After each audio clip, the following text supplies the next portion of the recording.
Good morning, good afternoon, good evening. We have people here from a number of time zones from the west coast of the United States to Berlin and Poland. My name is Ted Zur, but people know me on the Marxism list as Anthony Boynton. The Marxism list, sometimes known as marxmail.world, is sponsoring this forum.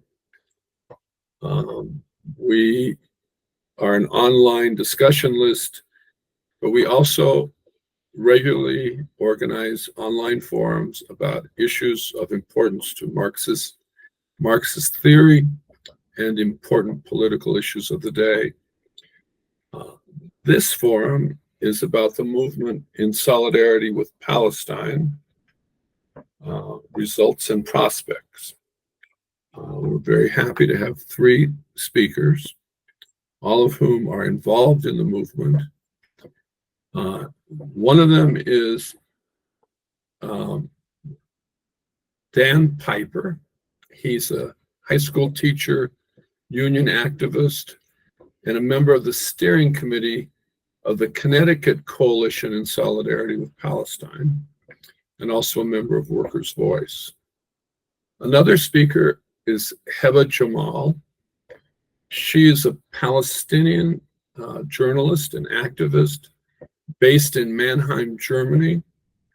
She's currently working on a documentary film called The Reason of State, which delves into Germany's pro-Israel stance and its heavy repression of German citizens of Palestinian origin. And we have Will Chaney, who is a graduate student, an aspiring radical economist. He's currently director of the Center for Popular Economist, and he was one of the organizers and one of the people who was arrested at the encampment at the University of Massachusetts at Amherst. So welcome, everybody. Hebh, please go ahead. Okay. Just please do let me know if the internet cuts out or anything like that, because I'm not sure if I have the strongest connection.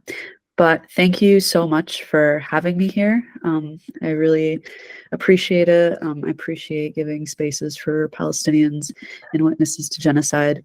So thank you again for having me. So I'll just begin. So yesterday was a massacre against the Palestinians in the south of Gaza. The Mawasi area of Khan Yunis, where thousands of displaced people are seeking refuge, was bombarded by 5 bombs and 5 missiles.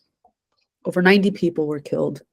And as someone with family in Gaza, there is something that happens between the moments you hear that a strike has taken place and the subsequent photos that start to appear on your phone screen.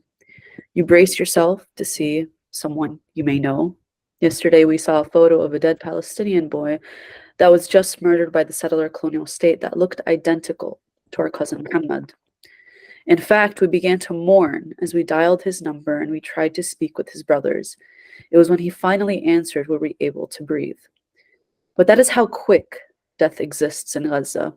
We expect grave news at any moment. In the words of my uncle-in-law, the situation here is much, much worse than what we managed to see on our screens. We are all simply living in a graveyard, he said.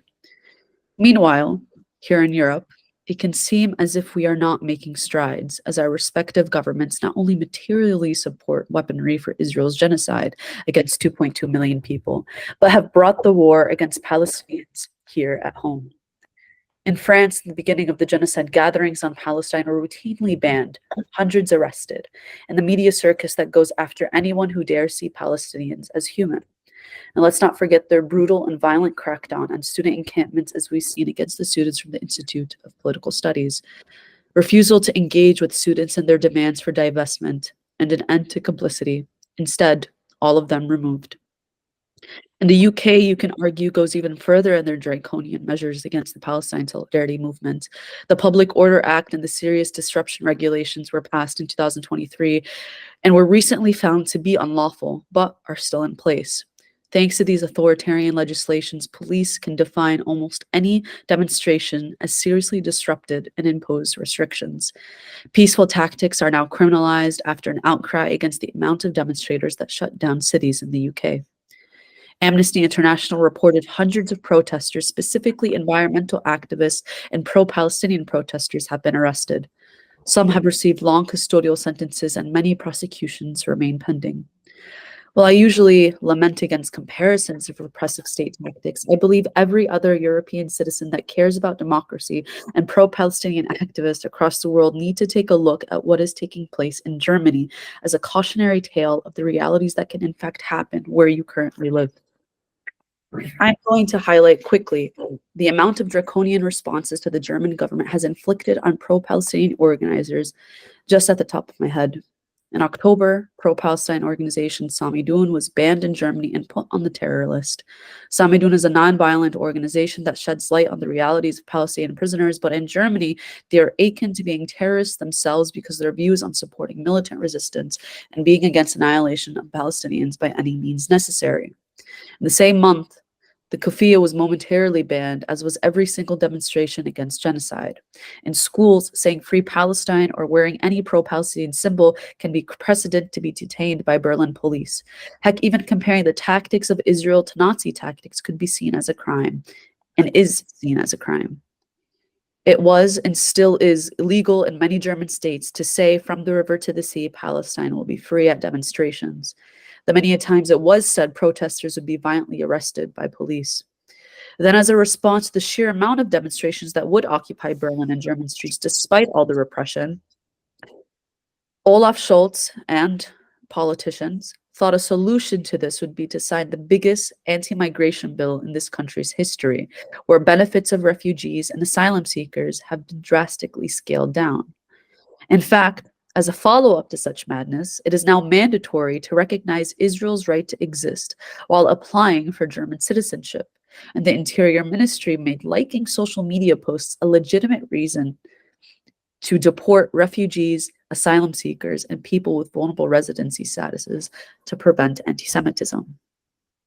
In fact, preventing anti-Semitism has been the supposed concern of the state, when in reality this country has turned into the propaganda wing of the Israeli state itself, and did not need the infiltration of super PACs and lobbies like how it exists in the US to do so.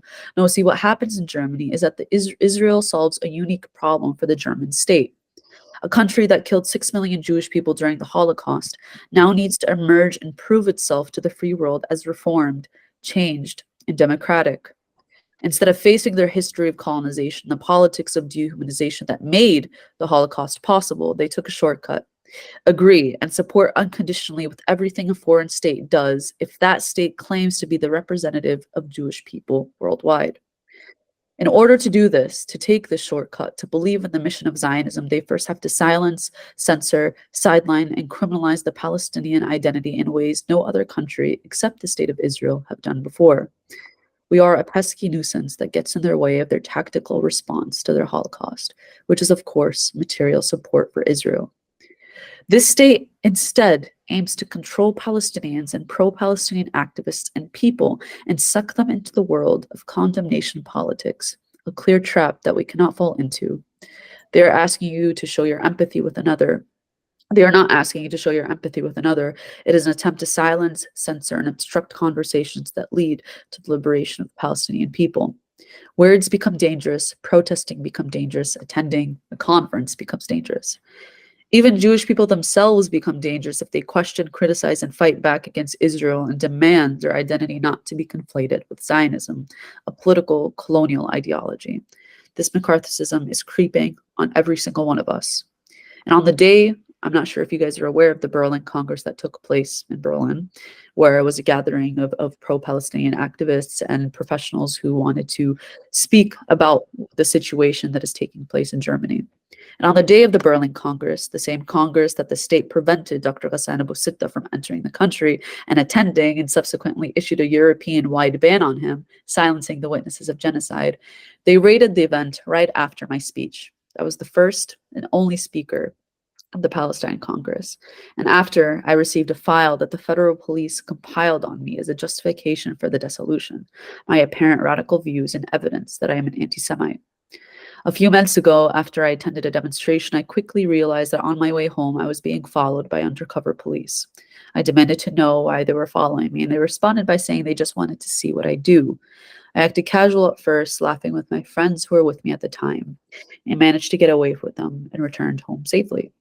However, it was the hours that went by that I truly understand the extent of this interaction. My family is dying. I went to protest this reality and was intimidated and treated as a criminal. In all honesty, I broke down, for I realized that we are not only demanding an end to this genocide, but we are fighting an institution that is hell-bent on the psychological warfare against activists and supporters of the Palestinian people, all in an attempt to scare and silence us into submission. And here in Germany, one of the leading actors that push for the criminalization of the Palestinian identity is the media.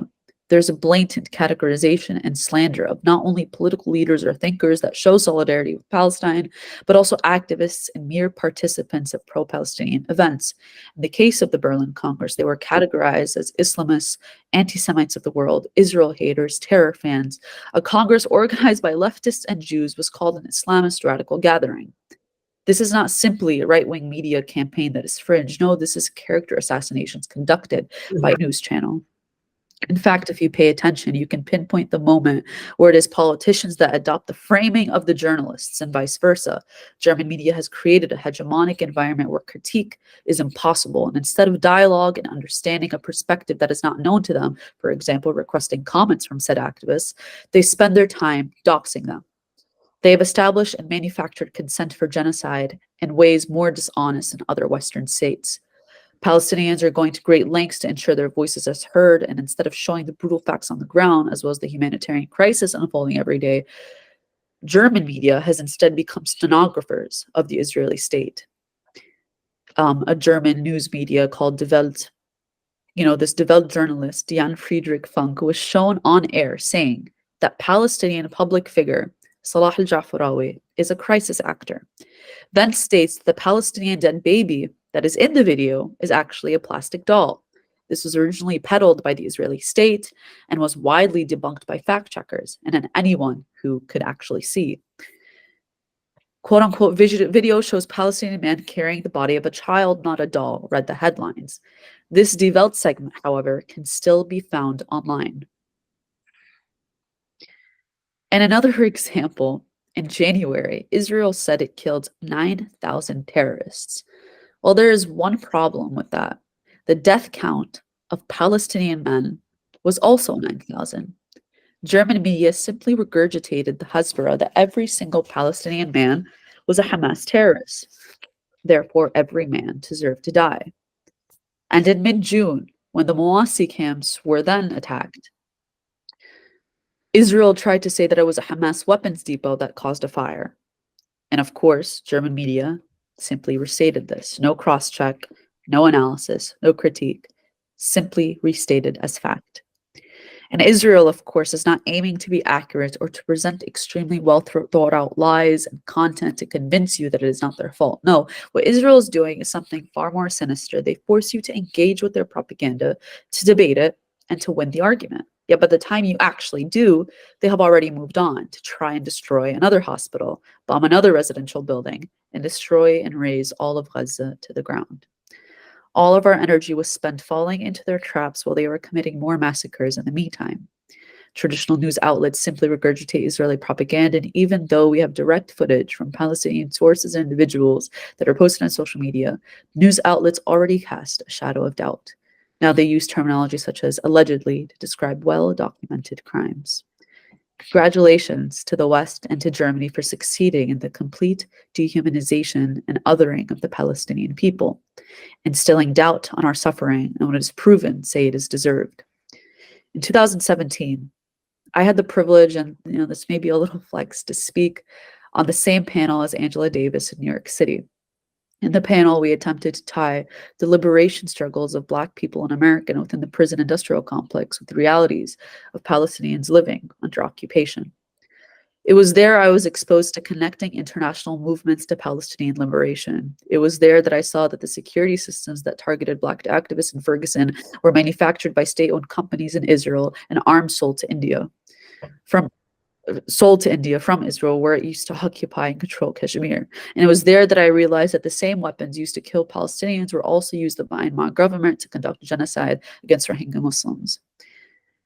And it wasn't that there was some international conspiracy that all points to Israel. No, what I understood from listening to someone like Angela Davis is that oppressors assist each other in controlling their populations, and Western hegemony is built through this subjugation, an eternal cycle of keeping the dawn-shrouded subdued.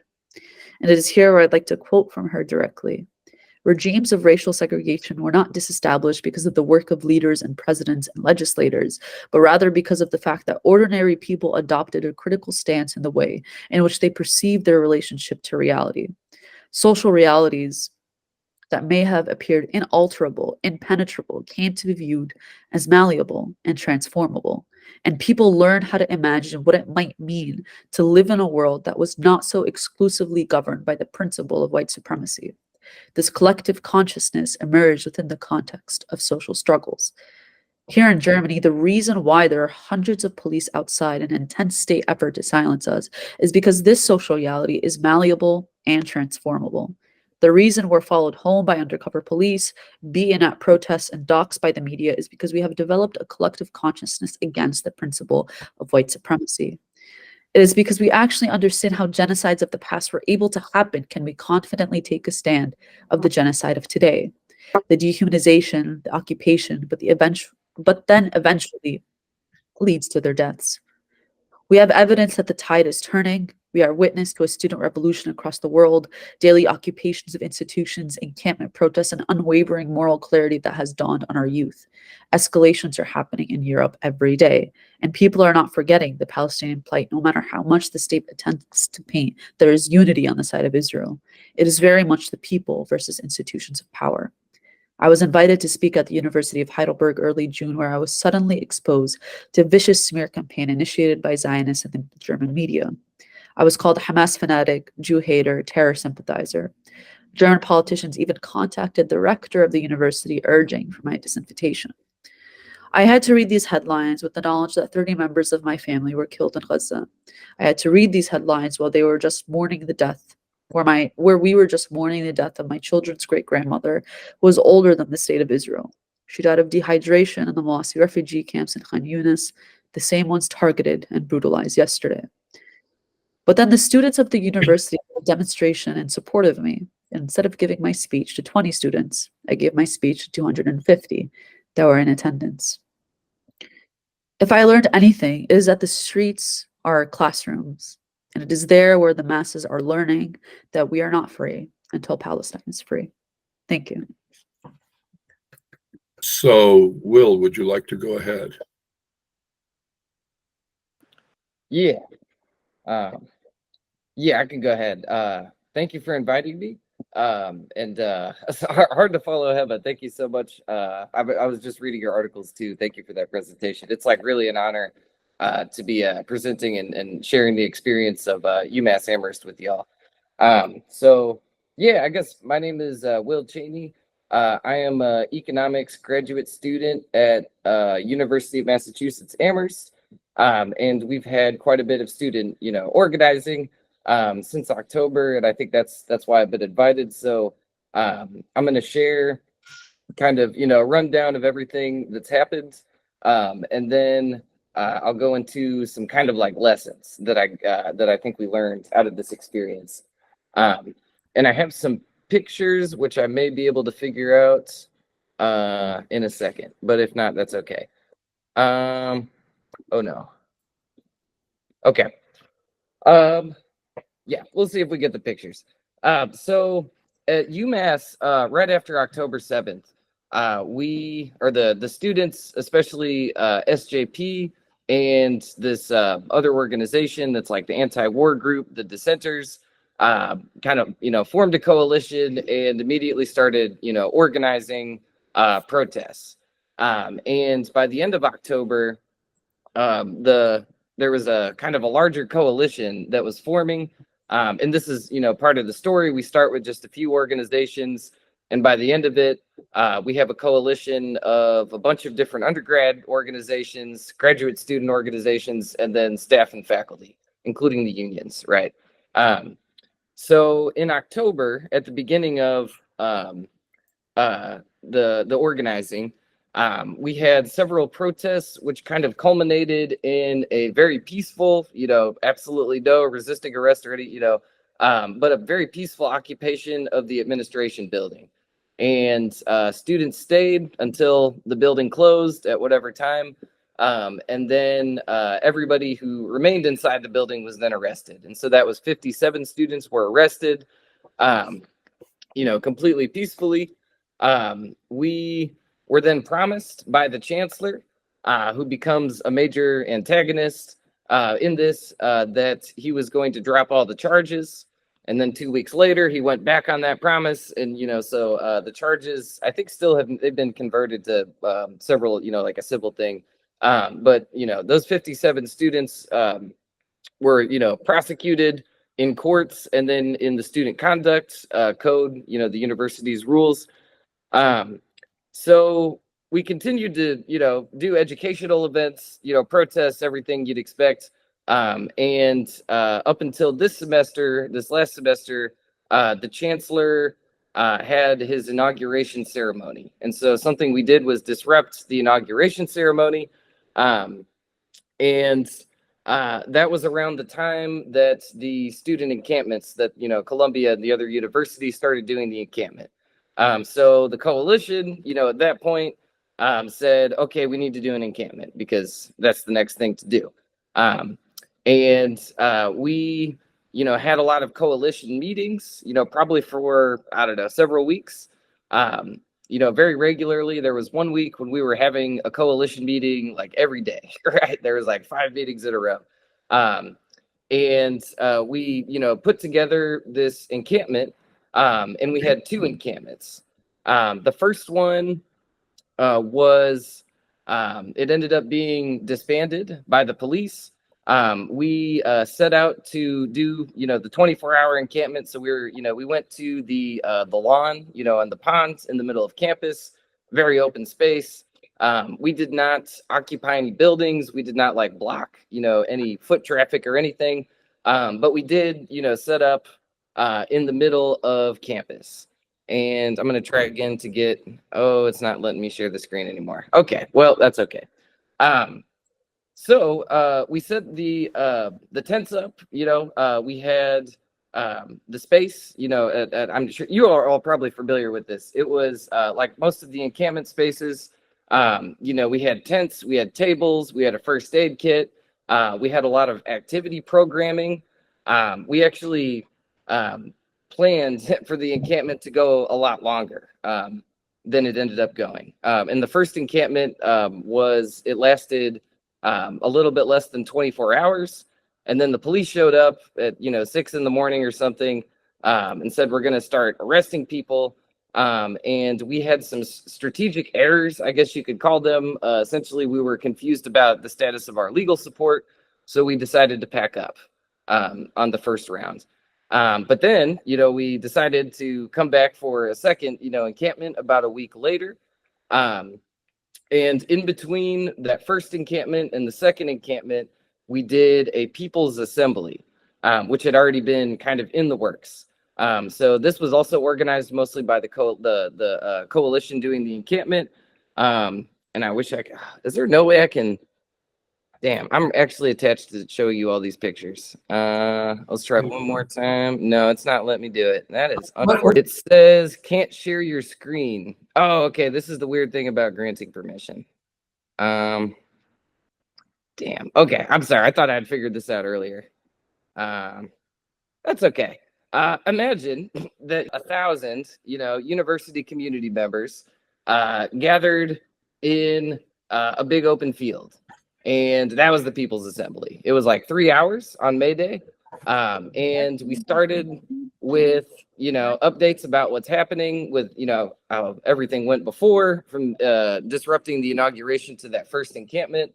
And Then we had the last, half or last 2 hours, the about somewhere between 700 and 1,000 people showed up to this thing. We had like breakout groups, and the questions were, what should we do next, right? And so we generated some ideas. We came back to the coalitions, and then we planned and we did the second encampment. And the second encampment is when we, were, very firm in deciding that we're not going to leave, right? We're gonna stay. And so the second encampment started on May 7th, and I guess a lot of things happened. I'd see I'm like halfway through my time, so I'm just gonna go through this. We set up the tents, right, just as we had done. The police were immediately called, right? They were immediately on the scene.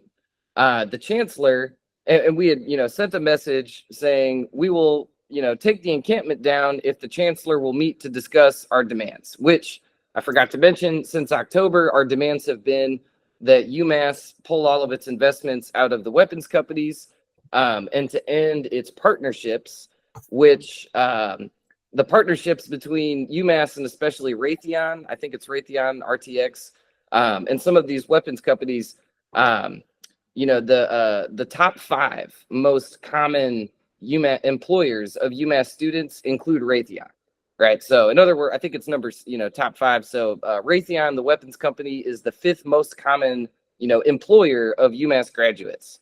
So we want to end that. Oh goodness. So we, had this meeting with the chancellor after we had set up the encampment.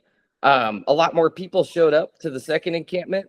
The police were on the scene. The chancellor met, with our representatives at like 4:00. And it was a very disingenuous meeting, as you might expect. The first things that he said was, "Sorry, I can't do anything to help you," right? And then the rest of the meeting was kind of a waste of time. But they summoned a lot of police, like a legion, a legion of pig.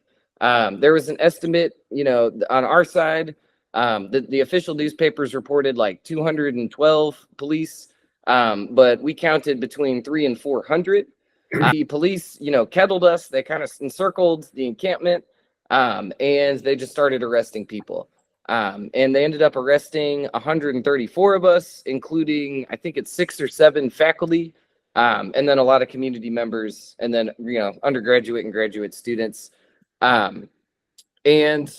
After they arrested us, they detained us in the hockey stadium, like the university hockey stadium, the Mullins Center. I was detained for about 12 hours, some people a little bit less, some people a little bit more. They didn't give us food, right, or even water. They actually took the water bottles out of our encampment and were drinking it in front of us and telling us that we could not get water because the hockey stadium was closed because it was like 3 a.m, right? So yeah, I don't know. I could tell you all about the horrible things the police did, but it's just standard police repression. So after that, after this, huge mass arrest, there was at least one person went to the hospital with a broken bone. There was a huge response on campus. The Student Government Association, the Faculty Senate, the Graduate Employee Union, and I think a couple other groups called on the chancellor to resign. And so far, he has not resigned. But the commencement speaker that they got for the graduation canceled. His name is Colin Whitehead, I think. He's a famous author. He pulled out saying, I don't want to speak here because of the administration's response to peaceful demonstrations. And I'm sorry, I should say there was like absolutely no examples of anybody on our side, right, doing anything to harm anybody, right? There was no violence, right, that came from us. And we had, I think, like many encampments, teams, de-escalation teams that were there making sure that there was no counter protesters or anybody getting too upset, right? And, making stupid decisions. So we didn't have any of that. Instead, then we had our own people's commencement. So, students who were, especially those who were directly, punished by the university and having their degrees withhold and, all these things that have happened at other universities. We had our own, right, our own people's commencement ceremony. Okay, I'm going to skip to the end.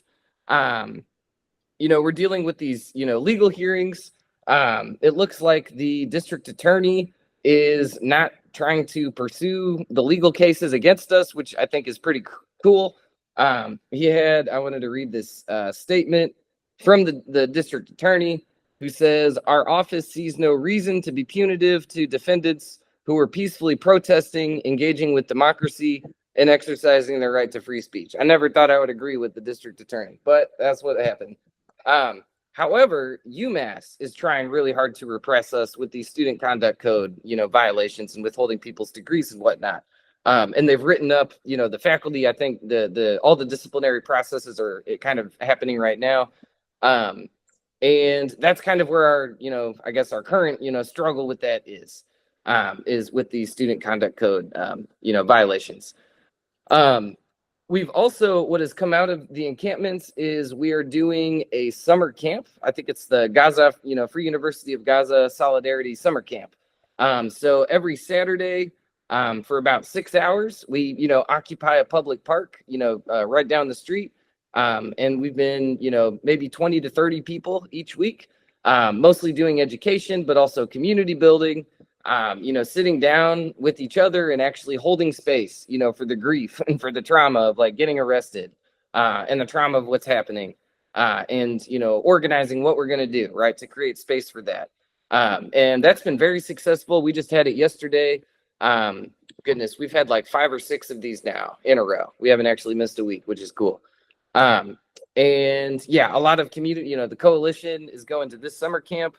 Without saying too much that the deep state can hear, we're going to have some big plans for the fall. Right. And we've been meeting to, figure out what kinds of things we're going to do. Our strategy is going to depend somewhat on, how the student conduct code, things come out, depending on how, the university goes. Okay. A couple lessons, I guess, real quick. I know I've got like a minute and a half left. I just want to say, I think what was really key to the success was that the coalition was very committed to making decisions democratically, not only within their organizations, but between coalition members. We had 2 different systems, which I could talk about. One was the affinity group system, where people choose their own, groups, talk through decisions, come back. The other format that we used was just having, representatives from each organization in the coalition attend meetings together. Another thing that I think was key is that we used the encampment space to practice they call it prefigurative politics, right? We were trying to practice the alternative society that we wanted. So we had our own classes, right? We even got professors and TAs to take their classes to the encampment. So all of that, this idea of like building community, right? It's like a slogan, right? But it actually happens sometimes. And when it does, and like over this encampment, it makes everybody a lot stronger, right? It makes the whole movement stronger. By the end of it, we were making decisions a lot faster with a lot more consensus. We were able to have disagreements with each other without it causing all this drama. And I guess the last bit is there was just this incredible exponential growth from start to finish, right? Y'all familiar with like the red team? Red team are people willing to put themselves, on the line. At the beginning of this, we started with like 3 or 4 people on the red team. And then at the end of it, there was 134 people arrested. And, a lot of those people were not intending to be arrested. The cops just grabbed them out of the crowd. But I think that was truly inspiring. It was the most beautiful, powerful, revolutionary, event or any, thing that I've ever participated. And I've been a dirty communist for like 15 years. So, it was incredible. It was inspiring. I don't know. I would love to field questions. That was my general impression. So thank you all for inviting me. I hope that was useful. Thank you, Will. It was useful. And we'll do questions after Dan speaks. So, Dan, are you ready? Yes, indeed. Go ahead. All right. So my name is Dan Piper. I'm in the Connecticut Coalition. There's another coalition. I just confused that with the Connecticut Palestine Solidarity Coalition in Connecticut. I'm also a member of Workers' Voice. And I would like to talk about both some of the experiences we've had here, some experiences I'm aware of around the country, but also more fundamentally, what opportunities we have in the movement and what obstacles that we face. I actually want to take a second here just to set my own timer.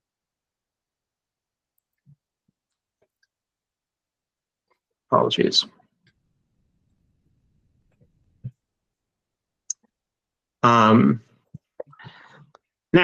So the coalition that I'm in, it started shortly after October 7th.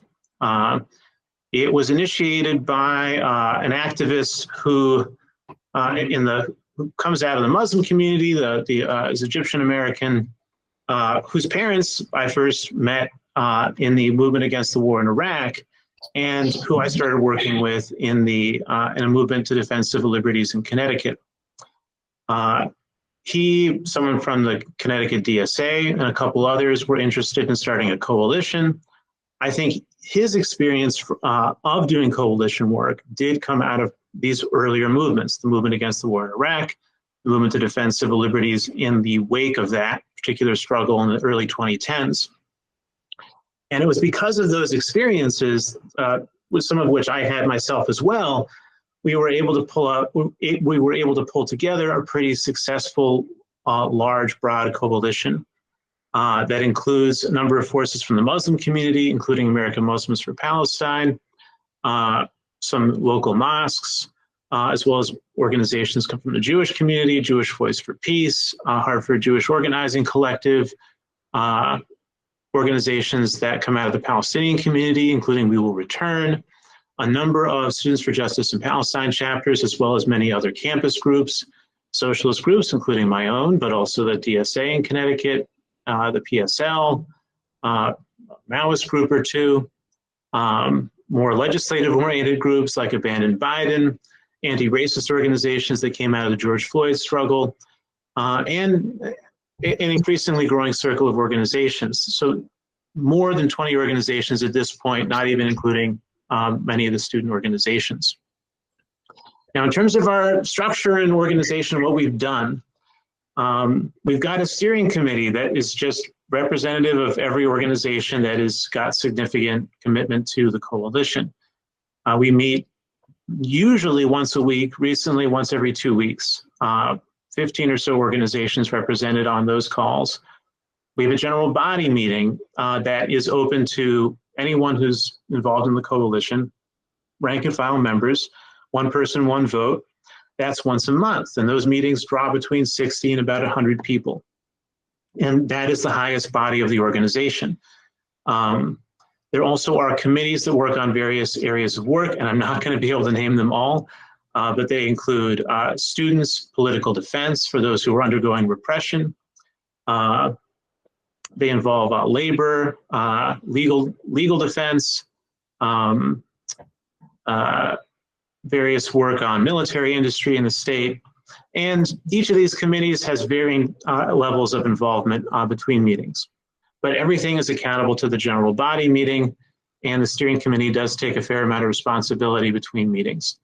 And as I'm sure anyone who's involved in an organization, let alone a coalition, knows, there's plenty of debates about the direction of the movement, which we've resolved to varying degrees, and some of which are certainly ongoing. We've organized a number of mass demonstrations and participated in a number of mass demonstrations. There's a lot of direct action in this state, which members of the coalition are involved, but the coalition itself rarely takes responsibility for. We've also been involved in a lot of political and legal defense of activists facing repression. This involves some students who were detained for simply a disruptive action where there was a politician speaking at their school, and they held up some banners at the meeting and chanted, and they were detained, and they were expelled from their schools, and we successfully got them reinstated, partly through the participation of the faculty union. And we've taken other repressive cases, into the public and defended people to varying degrees of success. Some, I would say 100%, others partial victories, and in some cases, we've been able to push back and raise the cost of repressing people, but not we've not been able to stop all repression altogether. Right now, like the folks at UMass, there's been dozens of students arrested and facing charges at universities in Connecticut for encampments. That includes University of Connecticut and Yale. The UConn students are fighting back on their cases, and our coalition is supporting them, and that's an ongoing campaign. The largest demonstration that we managed to organize was in late April, April 28th. And for that demonstration, we did something that I don't think has been very common in recent months, and certainly wasn't common in Connecticut, which was to say we're going to organize a demonstration not just a week or two out or 3 weeks out, but 2 months out. And that gave us space to reach out to new forces that were not coming out to demonstrations. And for that reason, we had a lot of groups involved that had not been involved in before and that raised their general involvement, including trade unions. I believe this garnered the first union endorsement of a Palestine demonstration in Connecticut, which was the Grad Employees Union at University of Connecticut, which endorsed the demonstration unanimously. Other union members came out in various contingents, including just general labor, but also social workers, healthcare workers, and educators. Part of what happened there, we saw, for instance, the president of the AFT in New Haven came out and marched in that demonstration, and the next day spoke at the Yale encampment. And we've seen other general increase in interest from union leaders and union rank and filers. We're hoping to found a Labor for Palestine in Connecticut in the coming weeks and months. That demonstration itself brought out about 3,000 people, which is pretty good for a state the size of Connecticut. Now, in terms of the state of the movement and in terms of where it is and where it can go, I think Hebh raised a lot of very important points. In the United States, the George Floyd uprising of 2020 is clearly responsible for a lot of the raising of political consciousness that has made the uprising in the United States possible. The activists who are coming around this movement are largely educated by anti-racist struggle. They have a better ability to see the racist structure of Israel than prior generations were able to. They're able to see apartheid more for what it is, but it is also true that the visual and clear genocidal acts of the Israeli government and the genocidal war that it is carrying out also play an important role in politicizing people. It is significant that, unlike past periods, people are not just calling for an end to the occupation, an end to this or that Israeli policy, but they're calling for, they're saying, one of the most common chants is from the river to the sea, Palestine will be free. Or they're also being mobilized by chants like, there is only one solution, intifada, revolution. This represents a major leap forward in political consciousness in this movement. At the same time, I think there are some things that those of us who got involved in the solidarity movement in the United States may understand a bit better because of context that we were introduced to in this struggle. So, because I got involved mainly around the wars in Afghanistan and Iraq, I was educated much more about the role of Israel in the context of American imperialism. And I think that is something that is missing in this movement. So why does the US support Israel so much? This is something that activists ask all the time. And why the US supports Israel is very important to understanding how do we get the US to stop supporting Israel? Because if it is simply the case that AIPAC, the General Israel Lobby, has convinced US politicians that they're not going to get elected if they don't support Israel, well, then seems like the alternative is for us to organize a lobbying group to show politicians they're not going to get elected if they don't stop supporting Israel. And that is indeed what a lot of people in the movement have somewhere in their minds, that this is what we're doing. Recently, one of the more common chants is Biden in November. Well, in November, we'll remember. There's various versions of that, right? Like in November, the voters are not going to vote for you. One of the manifestations of the movement, actually at the time we were trying to build this April 28th demonstration, was the Uncommitted campaign. Now, those of you familiar with the Vietnam anti-war movement or the Iraq anti-war movement will remember various primary candidates who promised to end those wars. There was no such primary candidate this time.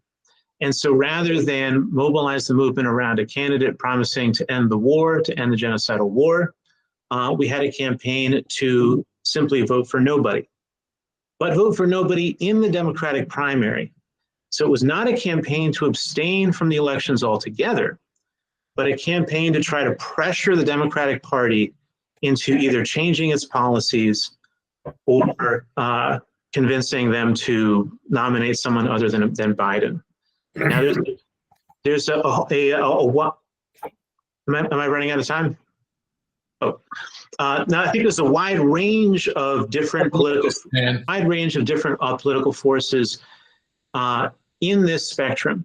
Some of which are absolutely against Biden, some of which want some other sort of candidate, some of which simply want to reform Biden. But all of them are oriented towards the Democratic Party. They're oriented towards people making policy, not the people tasked with carrying it out. Now, what is the problem with this? One of the problems with this, the central problem, is that the US government does not support Israel just because there's some big, powerful lobby group. The US government supports Israel because it is central to the survival of US imperialism and imperialism altogether. And it has been since its inception. You go back to even pre-modern imperialist days, you can see the British Empire intervening in Egypt to prevent the development of the Egyptian economy so that it can become a threat to British Empire and British dominance worldwide. And preventing the rise of competition to great imperialist powers has been one of their central projects for the last 150 years or so. The creation of Israel is the creation of a state that is necessarily beholden to, maybe not, I wouldn't say beholden to, but allied with, that has the same common interests with the imperialist powers in the region that want to see the Arab world divided and that want to see it cowed and underdeveloped. And it is far more reliable than, say, the al-Sisi regime in Egypt or the Saudi regime in Saudi Arabia, because it actually has a social base that believes in the necessity of the Israeli state and the need for it to carry out its policies and its genocidal project. Whereas the Sisi regime is extremely unpopular and thus extremely fragile, as we saw in 2011 with the Mubarak regime. Now, this also, I think, points to something that our movement is kind of missing, which is that we point to ethnic cleansing and genocide as something we want to stop. But we're not talking about the anti-colonial movement of the Arab world in the way that we should. That was shown to be this mass democratic movement that could play a leading role in movements for democracy and liberation and struggle in 2011. Movements which inspired Wisconsin workers who were fighting against their own governor and carried signs that said "Fight like an Egyptian," for instance. And the fact that we're missing out on that, I think, is one of the pieces that we're missing that could enable this movement to connect with a much broader layer than it currently is. Okay, so the other side of the problem is this, and I think this is going to relate to a tactical difference that I have with Will, which is that what is the social force that can end U.S. support to Israel? Is there a social force that can end U.S. support to Israel? And there is. That social force is the working class. It's the people who ships the weapons, who make the weapons, who allow the economy to run. Any layer of the working class could, just about any layer, could, with a long-term strike action, prevent the U.S. ruling class from sending weapons to Israel, either by direct means or by creating so much disruption that it becomes undesirable to do so. The same way that the movement against the war in Vietnam attracted the soldiers who were carrying out that war to its side, the movement today in solidarity with Palestine could attract the working class to its side. And for that reason, our goal should not be to get people arrested for the sake of getting them arrested. Our goal should be to reach out to broader layers who are not going to just get arrested for the sake of getting arrested, to actually win them to a struggle that can fight to win. And I think That's it. there we go. Okay, well, thank you, Dan, and thank all three of you. So who would like to speak? Anybody you have 3 minutes if you want to raise your hand. And if I don't see your hand, say, hey, I want to speak. Any takers? Simon. Simon is one. Anybody else? Okay, Brad. Simon and Brad and Mark. So Simon, Brad, Mark. Go ahead, Simon.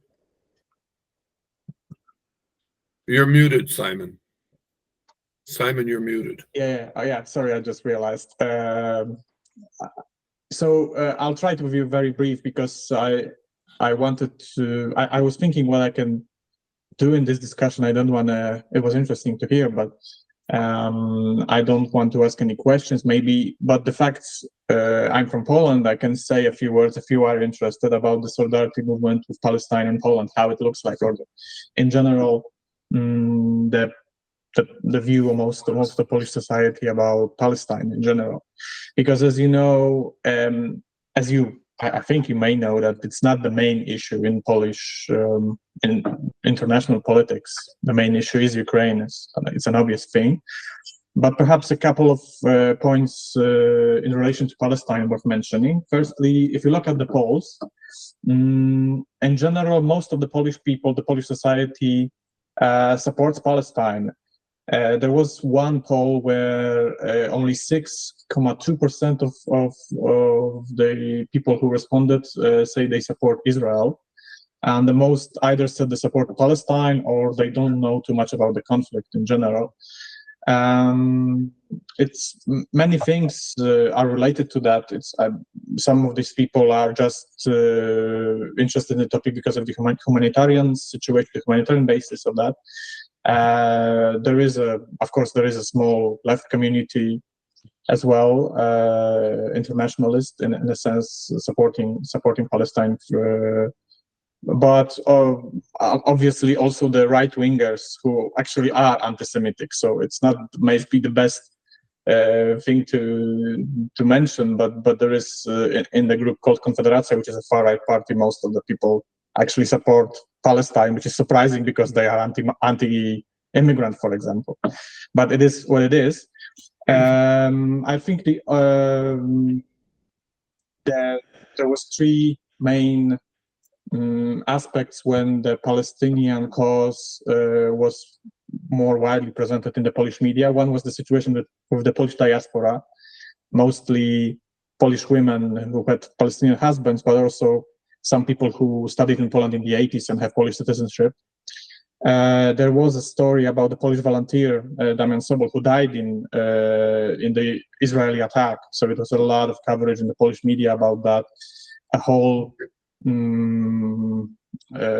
discussion with the Israeli ambassador was very much criticized by the Polish politicians because of what he said about the situation. But there's also a pro-Palestinian protests in Warsaw when we had a Norwegian student who had this sign with throwing the Israeli flag in the bin, and it caused a lot of discussions about in the mainstream Polish politics. So it was interesting to hear about it. And there's a lot of actually happening around Palestine, the cultural scene. We had a lot of books written by Palestinian authors like Raja Shahadet or Adania Shibli, who was being censored in Germany.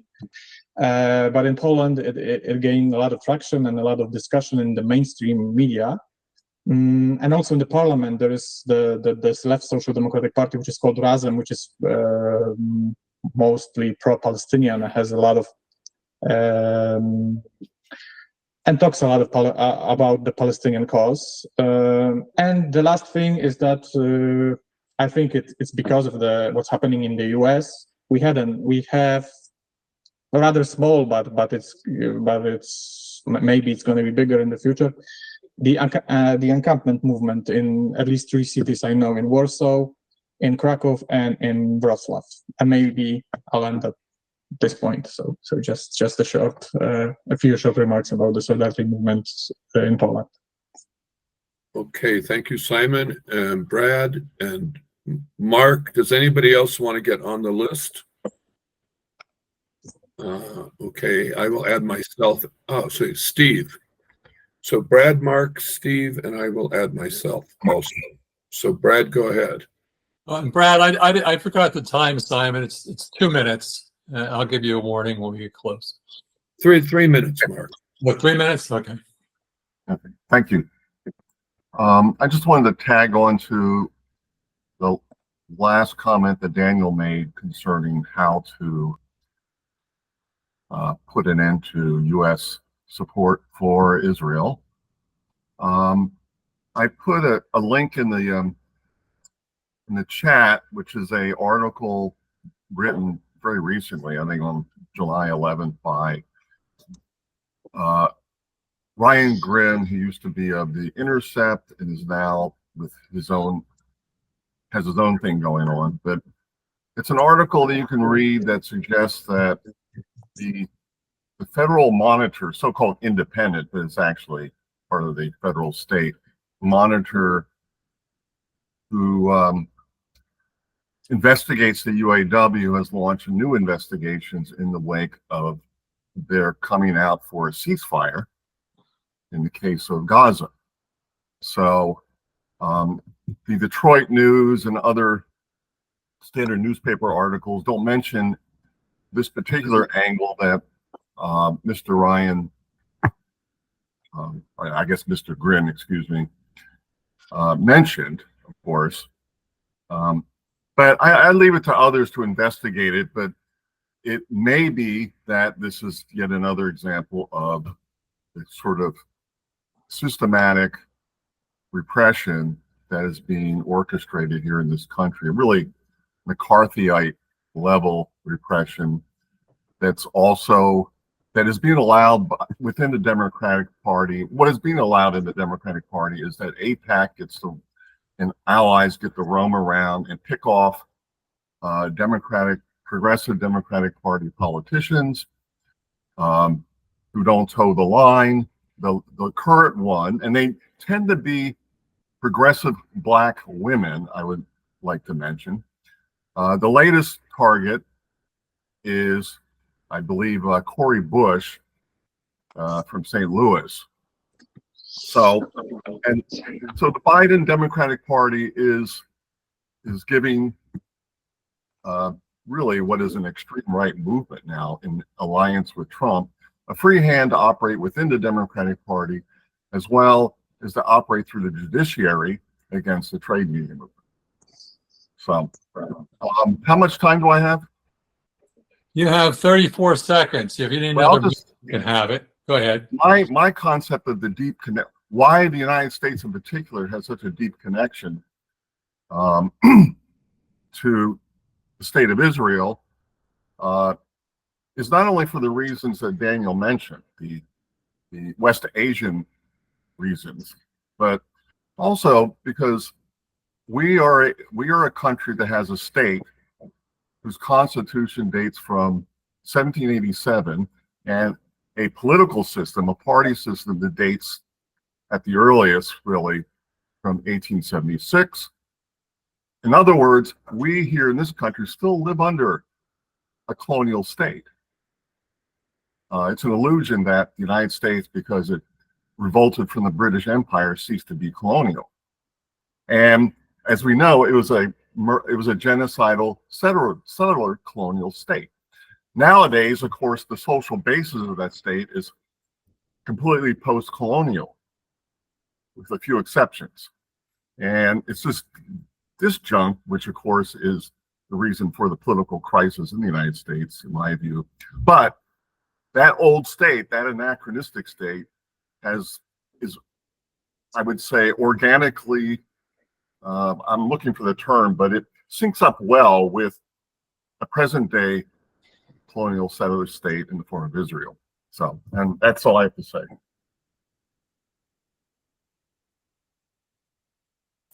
Thank you, Brad. So Mark, and then Steve, and then Stan, although you are Jack in this meeting, Stan.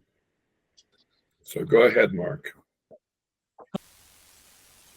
I would like to see a broad coalition brought together of people in the United States who put forward the central demand that we stop arming Israel. I think it's essential that we are able to unite people regardless of their political views on Palestine or Israel or anything else, but can agree on one thing, and that it's wrong to send bombs to kill civilians. And I think we can motivate that kind of a movement if we can get a broad enough united front of diverse people that encompasses millions, and not make a requirement that people agree with us politically on anything else except the central demand that we place on the United States government to stop arming Israel, to stop sending bombs to Israel. Mark, thanks. So Steve and then Stan. Okay, can you hear me? Yes. I would like to ask Bill Chaney or William Chaney a question. I don't know what the current figures are, but very quickly after the encampment movements began in the United States and in Canadian universities, very quickly, at least 4,000 students had been arrested. There must be a lot more now because I haven't kept up with that. But the question that occurred to me was, there are university students who have participated at much expense to themselves, present and future, to do something about it. But there must be another number of equivalent university students who don't come to the encampments or show up at demonstrations because they're worried about their future. Okay, even though they support what you're doing, privately, perhaps, or maybe even publicly, but they don't come to the encampments. They may not join in demonstrations and so on. I just want to ask you a question. Do you have any estimate about how many other students, college students in the United States, actually support the movement but are afraid to come out? Should I answer that or answer the question at the end? Well, why don't you wait till the first round of discussion's over, and then, but keep a note of it. So, Stan, please. Hello. 3 points I'd like to make. I've been working the last few years on the little-known history of Zionist deals and alliances with far-right anti-Semitic forces. And I just published a revision of my book, Zionist Betrayal of Jews. And I think this information would be of use to people in Germany or at UMass and Amherst and so on. So I'll put my email in the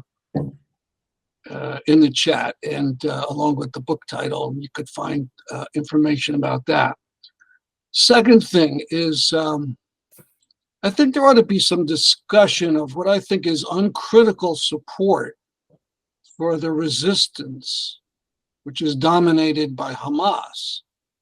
And I don't think we see that. And I think that's a problem of the movement, particularly in not talking to any degree about October 7th. There was two things going on. There was a military breakout, which I can completely understand, but there was also atrocities, hundreds of civilians killed that day. And I don't think the movement will touch that. And I think that's a big mistake. There's a notion of critical support, and I think that has to be developed. Third point, in terms of things to be done this summer, people are talking about the fall, and we'll do this and that. But at the colleges, the slogan is disclose, divest, invest in progressive things.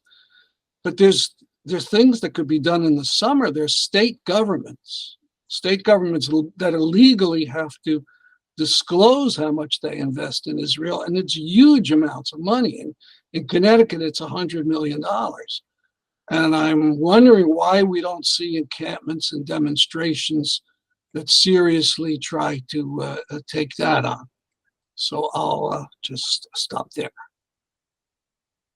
Okay, so Hebh, you're going to be first on the list after the speakers list is finished. And Mark, you're going to be in the next speakers list unless it's something that is related to the business of this. So let me say, I have a lot I could say, but I won't say all of it. I really appreciate what everybody has said here. I think the way Mark and others have, and Dan referred to the movement in the United States against the war in Vietnam. And I think we are in the situation. I'm not in the United States. I'm in Bogota, Colombia. We have no movement in the streets here. Why? Because the government of Colombia recognizes Palestine as a state, and the government of Colombia has stopped all exports of coal to Israel and actually taken serious measures. So why would anybody here demonstrate? So in each country, the situation is different. But in the United States, what we did in Vietnam during that time was we built a very mass movement, not tens of thousands, not hundreds of thousands, millions of people. And those millions of people attracted all the rest of society, not everybody, but a growing minority until it probably was a majority against the war. We weren't successful because we were so good. We were successful mostly because of the struggle of the people of Vietnam, who didn't give up despite the bombing.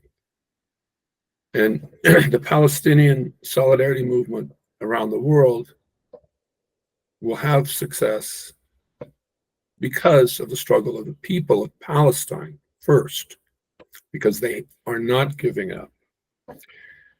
I think what needs to be done in the United States now, I think we can take some inspiration from what Dan said. The coalition in Connecticut is the kind of coalition that during the war in Vietnam existed nationwide. Instead of just in one state, that coalition should be all over the United States. And in the fall this year, there should be mass demonstrations. And it's possible for all of the student groups, like the one that Will is part of in the United States, to be the center of that movement, rather than dispersing our forces here and there.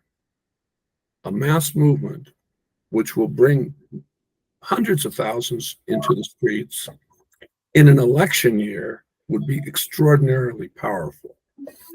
And, Genocide Joe may not be on the ballot, but Kamala Harris is the same thing. Different gender, different color skin, same politics. And as Brad said, the Democratic Party now is actually leading the repression of the movement on the campuses, in the cities, and against the unions, particularly the United Automobile Workers.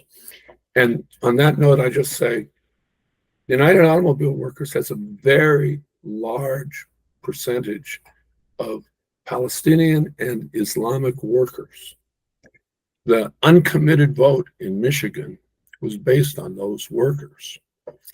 And that is the center, really, of spreading it to the rest of the trade union movement. The rest of the trade union movement in the United States mostly is strongly influenced by Zionism or neutral, but not all of it. The American Postal Workers has called for an immediate ceasefire. Unions in Oakland, California have, and in the San Francisco Bay Area have labor solidarity with Palestine. That movement needs to grow. And the students can have a vital role in making that happen, not just the campus unions, the unions.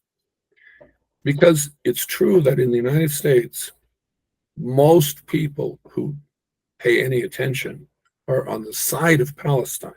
They're not on the side of Israel. Many, many Jews, maybe the majority of Jews, don't support Israel now.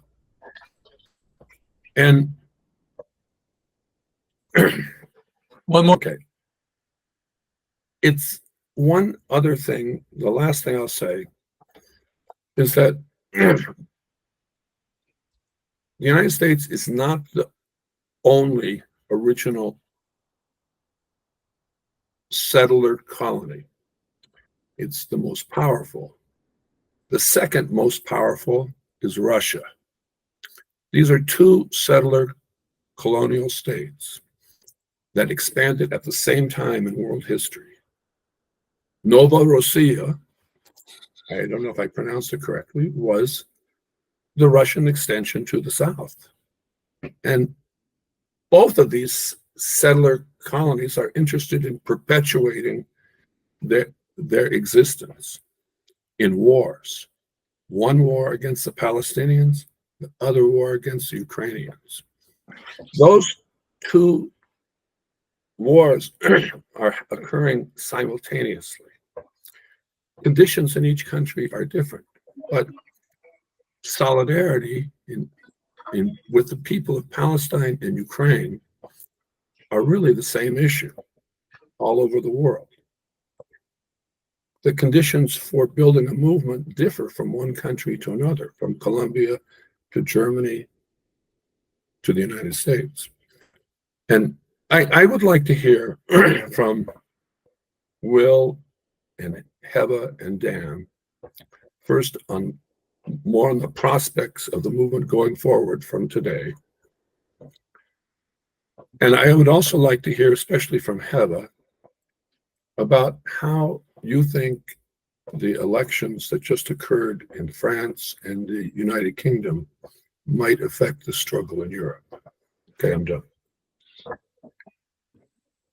So, Hebh, and then we just go in the same order we went at the beginning. So just to say, this is kind of the only comment I can make because I have two kids that are getting a little bit antsy. I need to get back to them. But there's a few things I'd like to mention. There are some points that are brought up first that I wanted to briefly talk about. The first thing is there are student escalations that are happening throughout the summer in New York City, even after 2,000 people 2,000 students were arrested. They're still doing escalations. All of them are on the streets. All of them are still doing occupations. It is taking place in Germany. It is taking place in the United States. They are not stopping. But I think I just think that there is an extreme amount of repressions that is taking place against young people, against student activists, against protesters, specifically in Europe. And there's this kind of there's this rhetoric that I've been hearing that it's like, oh, we need to mobilize against one specific policy. We need to condemn we need to condemn Hamas. We need to do this, and that before we become legitimate or before we become, this a strong movement. But I have to say, and maybe it's because there aren't a lot of Palestinians that are here. And I think that next time I would hope to see more Palestinians invited, because one thing that is seemingly lacking is consistent humanity towards the Palestinian cause. Right now, as a Palestinian living in Germany, I am asked to condemn frequently and constantly. And the one thing that there's no room for is to actually talk about what is legitimate resistance against an occupying force. In Germany, it is not BDS. In Germany, you're an anti-Semite if you support BDS. In Germany, you're an anti-Semite if you say that legitimate resistance is against occupying structures and against the police or against the military. You're seen as a radical if you're seen as a radical if you support any type of Palestinian resistance. And I have the policy of saying I refuse to be put in this categorization where I'm in position to consistently show that I'm first human enough to talk about the struggle. Palestinians have been under brutal occupation for 76 years. And I don't think that we need to consistently qualify ourselves in order to fight back. I think that reminding people about the history, about the movement, being specifically talking about the movement as a whole and the history as a whole is incredibly important to maintaining activists. That's why the students, the young people, are really leading this movement against occupation and against apartheid within the United States, is because they have this consciousness, because they understand the plight of the Palestinian people. And I don't think it'll be as strong as it is if it was just a single issue movement, right? If it was just about pushing for demilitarization and pushing for an end to stopping weapons, I don't think you'll actually have as much support as you do now. It's just that these institutions are incredibly powerful and incredibly repressive. I just for being a part of conversations like this have multiple criminal investigations open against me, and I'm on like the federal watch list of the government, and I'm the most tamed voice when it comes to pro-Palestinian sentiment in our movement, right? So I just want to caution around that point. And towards your question, Ted, about I believe it was around the prospects of the movement. Is that correct? I think although there is this repressive force that I spoke about, I'm actually incredibly hopeful, because Palestinians, we have this concept, and it is around steadfastness. In Arabic, it's called sumud, and this is really instilled among activists across the country, across the world, and in terms of your question about elections, so it of course differs from state to state, but as we've seen in France and as we've seen in the UK, more leftist agendas are being brought to light. It was a huge victory that the far right did not win in France. That would have been an absolute catastrophe also for the pro-Palestinian solidarity movement. We've seen repressions from France, from the UK against this, but in the case of UK, for example, there's this Palestinian who I know very well. Her name is Liane Mohammed. She ran in her district and she lost by only 500 votes. The score was around 15,568 to 15,000, right? That we're getting there, right? We're getting there. We're not there yet, but we are influencing more institutions and more places of power, and I do believe that we will see a liberated Palestine within our lifetime. Thank you.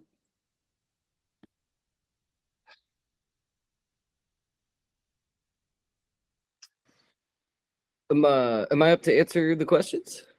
Yes, Cool. thank you, Hebh, and go ahead, Will. Cool. Yeah, I guess just real quick, I guess in response to what Dan said earlier, I just want to make this note. It's really not fun being arrested. Like, it's awful. I absolutely would not recommend. We got arrested, or I should say put ourselves in position to get arrested because it was strategic and because we got material gains. And as far as I've, all the people who I've met, in this movement, I think that's our thinking. So I agree. Getting arrested for the sake of getting arrested, totally terrible. I'm going to go to Ted's question first, because I have another thought on that, on the prospects of the movement going forward. I think, totally agree with what Hebh said. And, there is escalation happening. I think escalation is really the only answer. I think we need to get creative. We need to take some risks. We need to think about our strategy as a very complicated, combination of things. So, strikes, unions, shutting down the weapons, plants, whatever, like with strikes, absolutely, that's great. At the same time, there's also people doing direct action, right? Not the workers, but other people coming in to shut down the weapons factory, right? Similar things on the campuses to disrupt the research of the weapons, right? The research done at places like UMass to help create the weapons. So my answer, I guess, to this of, what do we do going forward? We need to be creative. I think we need to let go of old tactics, or at least let go of the determinant power that they've had in our political strategizing. I think, these things are important, unions and all that, but it's not it, right? I think, and we haven't won yet, so we need to be adjusting our strategy. And then the second thing is, I think we need to be really committed to democracy and practicing democracy. And I think that the more that our movements and coalitions, are committed to that, the more we're going to be successful, the more efficiently we're going to respond, the less the state is going to be able to undermine our gains. So I guess that's kind of my view on that question. And then I think it was Steve who asked, do you see these people, do you see students who are, want to be, at the encampment, but can't be? The answer is absolutely yes. And it would be difficult to say, speaking from the people who I know, which is mostly around the economics department and all that, there were a lot of people who were there, but then left when, the Legion of Police came out. And, some of them had very particular reasons for not wanting to risk arrest at all. And yeah, but, the dialectical flip side of that is that the more people, especially on May 7th and May 8th, the more people who showed up and, were there led to more and more people who before were kind of on the fence or said, I'll give support, but, I'll do it by taking pictures from afar. Now they're there, right? Now they're linked up, with everybody else. So I think there's, an effect there. I agree. I forgot who said it earlier. People who tend to be informed about the issue, especially at like the university, tend to be pro-Palestine. There is a large number of like neutral, right, really effectively pro-Israel, but ignorant, students and professors, and I think that group is shrinking. I'm a TA, a teaching assistant too, and I talked to my class about this all semester and last semester, and I've noticed a shift there as well. That the informed pro-Palestinian group is growing, and the ignorant, neutral group is shrinking. And at UMass, I mean, we have a Zionist, like literally about 10 students, right? Maybe 10 people actually show up on the Zionist side ever, right? It's a very small number compared. We have like 30,000 students. Okay. The last point on that is just a general, I guess, observation. I'm 28, so I'm going to pass judgments on the cohort after me, the 18-year-olds, and which includes my cousins and a lot of my comrades with this. And I've seen, and I can relate to this, maybe you all know, right? The scale of problems is absurd. It's incredible. If you're a 16, 18, 22-year-old, and you're dealing with the genocide, but also climate change and nuclear war and all these other things, a very common reaction is people just get checked out, right? They just get apathetic. They hide, we have all this technology and screens, but those same apathetic people, once they get, woken up, right, activated, can become very dedicated, I think. So I guess my answer to your question is there is a lot of energy pulling people in, being politically not subjects, just being apathetic and dealing with it, and getting my own. But there's also a huge force going in the other direction. And so I guess I see that. I would say there's at least double the number of people at UMass who would want to be there, but couldn't make it. And I think more and more of those people are coming out of the woodwork. And I don't know, like I said, we started with like 4 people on the red team. And then, a couple weeks later, it was 30. And then another week later, it was about 32. And then the next day, it was 134. So I have a lot of hope as well. I think Hebh said that as well. Like I'm pretty optimistic. Like people are really joining, but I think I'm out of time now. Okay, thanks, Will. And so, Dan, you want to make your remarks? Yeah. Oh, if people want to continue afterwards, we can, but go ahead. Okay, so I think first, beginning with the question of what next for the movement, which if I was more efficient with my time, I would have said more about. I absolutely agree that I think one of the central tasks is creating broad united front coalitions across the country that are democratic. And by democratic, I actually mean everybody gets to vote on what we're going to do together. More like the way a union works than the way an affinity group works.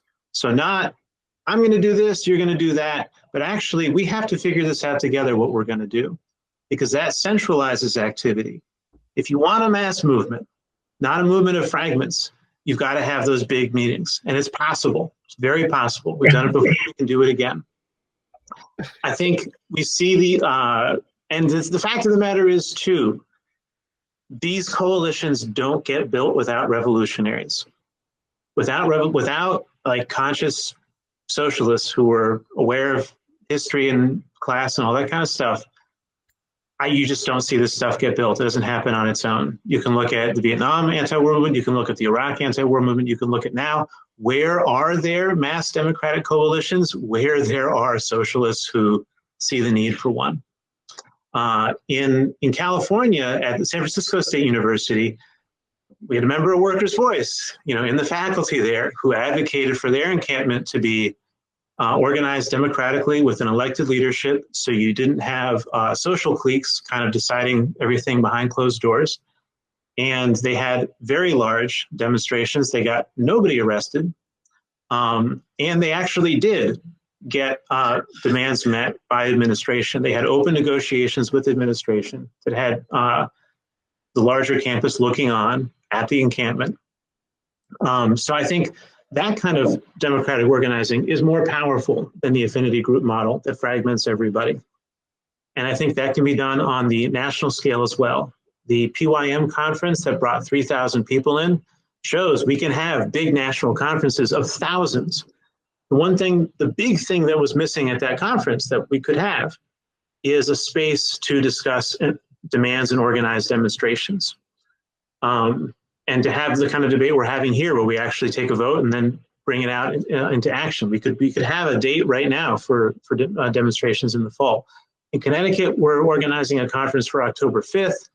In California, people are organizing local student coalitions into regional coalitions of students. Now, I think also, so on this question, I think it's a very positive development that people are calling for from the river to the sea, Palestine will be free, and other clear anti-Zionist demands. And I think clear anti-Zionism is at the core of the movement and needs to continue to be. One of the problems we have is some 60 to 70% of the United States is for a ceasefire. They want to end the killing, they want to end the murder, but they don't see a way to end it. They don't see like how this is going to work. They don't, either in the United States or in Palestine. And so we do need broad educational campaigns. And if you look at the movement against the war in Vietnam, the early educational campaigns that were carried out there make the stuff that we have now look really small. Early teach-ins in the early 1960s, thousands of people would show up. In one case, they had some 30,000 people attend on one campus over the course of an entire teach-in. We should be aiming for stuff like that.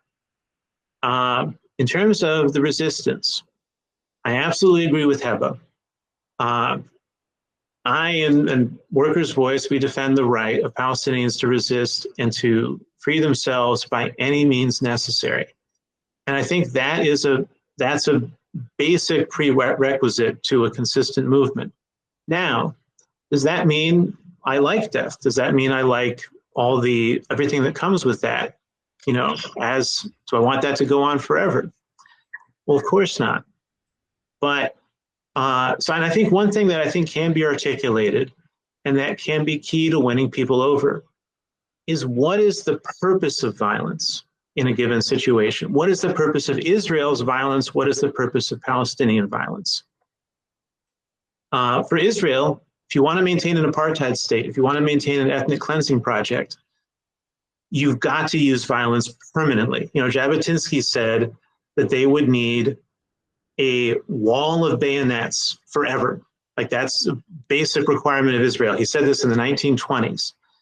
What do Palestinians want? They want democracy. They want equal rights. What does it take to maintain equal rights? It doesn't take violence, right?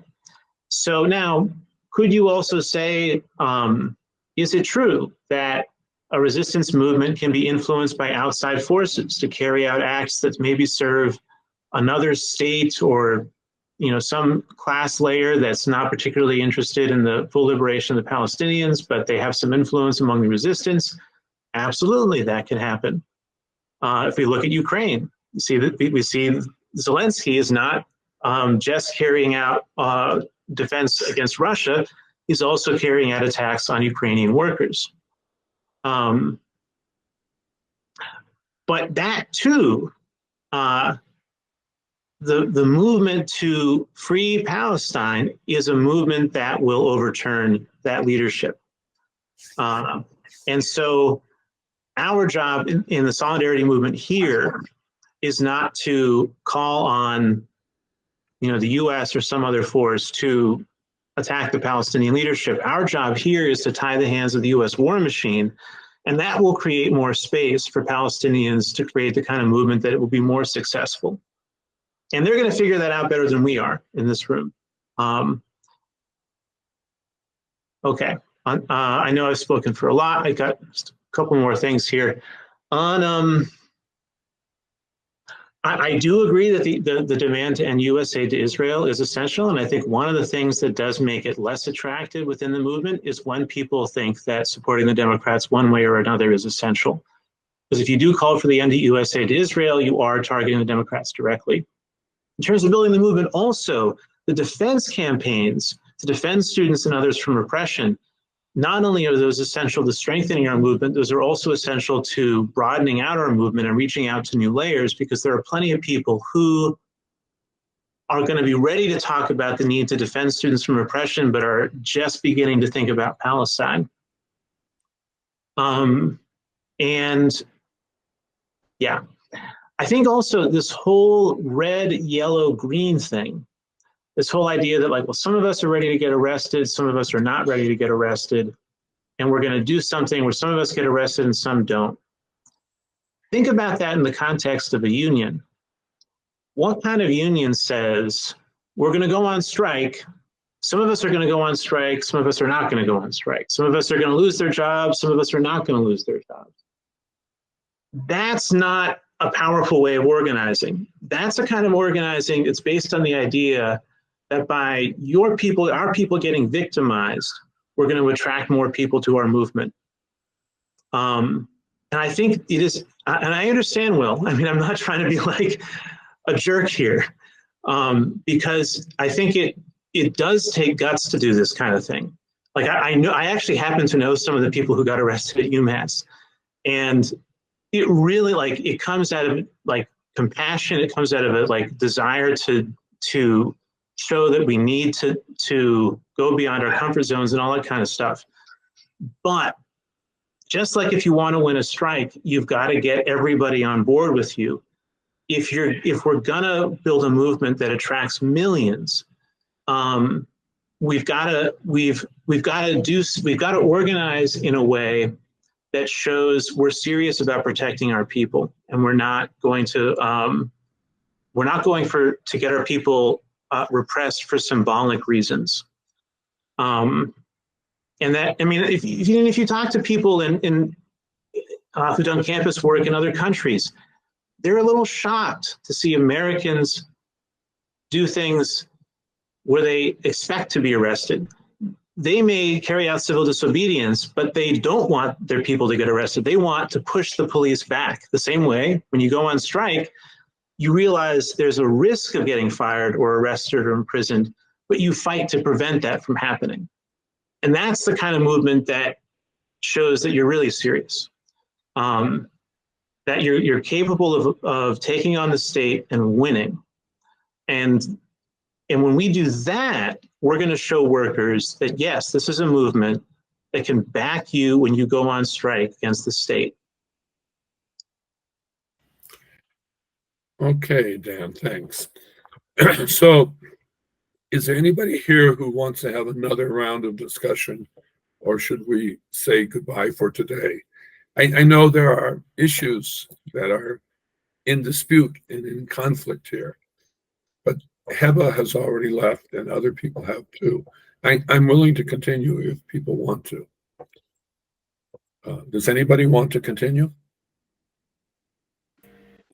I see no hands. So I'd be cool to respond to Dan if that's all right, because I don't know, like you said, I think we have pretty big political disagreements, but also maybe that's not super interesting to everybody. No, Yeah, I think, Will, you definitely have the right to respond to Dan. And so you can go first, but just let me see. Is there anybody else who wants to speak, or should we allow Will to speak and then close the meeting down? Okay, I don't see any other hands. Will, go ahead. right on.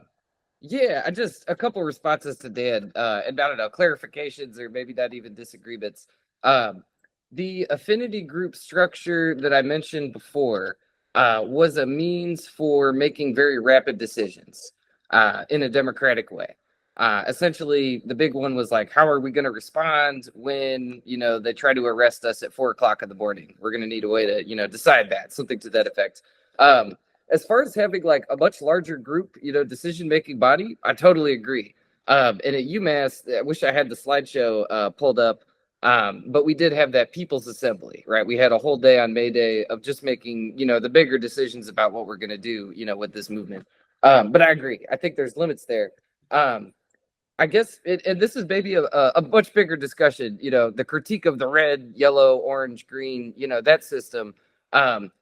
It's not designed for unions. You know, I mean, I guess that's my simple response. Like, we found it useful for, you know, this particular situation where we were going to be, you know, risking getting arrested. And I think it's specific to that, you know, that scenario. I agree also as a UAW member, you know, if some of us go on strike and others don't, that's like a huge, you know, strategic error. Absolutely. But I guess, I don't know, maybe there's a lot more discussions to be had about this, but yeah, I just think that that this particular struggle did, okay, I think in the United States, I've been in the United States my whole life. We have an extremely militarized police, and, you know, just talking, you know, to people from other countries who also do radical organizing, I think that the police force that they call in is, you know, pretty definitive. Like, it's always going to crush you, basically. We had, you know, had discussions about, you know, evading the arrests and, you know, taking down the tents and then setting them up over here. And then when the police go there, then we take, you know, and move them over here. That'd be cool. I think that's worthwhile considering. But I think, and I agree, I think, you know, getting arrested or like, you know, doing these risky actions, you know, without material gains, right? Without actually making a dent in the genocide in a way that's not symbolic. I think that's what we did. You know, I guess to defend the UMass, that's exactly what we did. And I share your critique, you know, of other movements and other, you know, strategizing political strategies that involve, you know, taking, you know, getting punished by the state just for purely symbolic victories. And in this country, I think in part because the repressive state apparatus is so powerful, the flip side of that, the ideological state apparatus, you know, we've gotten this mentality as people in the movement that, you know, where we conflate symbolic strategy and symbolic gains with real gains, like real material gains. I think that's like a super real thing. But at least what I've seen with the Palestine organizing, I think that the organizers, because there is a very clear objective, which is to stop the genocide, you know, stop sending aid to Israel, that has forced people to enforce the movement to focus on material gains. And I don't know. I guess that's my response. Like, not to brush off the critique, because I totally see where you're coming from. But I think that there is possibility to do both. And I don't know. This is a Marxist group, right? I'm an Althusserian Marxist. Maybe no one else is that here. But I, philosophically, epistemologically, the red flags go off when anyone says that this is the strategy, right? This is the movement. This is the way we do it, because we don't know. I don't think anyone knows. It's like a big, set of trying and failing. And that's what we're all out here, I think trying to do. So I don't know. Those are my thoughts. I hope that we're not too far off. Okay, so seeing no other hands, I think we're going to end this. We can't resolve all the differences that exist here in this little meeting. But I thought this was a good event. The next forum that the Marxism, Brad, you misspelled Althusser. I'm an American. Why don't you and Will talk about Althusser separately? Of course. It's an interesting conversation. Maybe we should have a forum on Althusser one of these days. So Will has put his email in the chat, Brad. You might do the same. Okay, thank you, Willie. And our next forum is going to be on eco-socialism in September. We will send you all notices. And we're working on a series of other forums for the rest of the year and the beginning of next year. So thank you all for attending. I really appreciate all of your attendance, and particularly Hebh and Will and Dan for your efforts. Thank you very much. And have a great Bastille Day. Take care, everybody. We're Thank gonna you, close the comrades. meeting. Good talking. Likewise.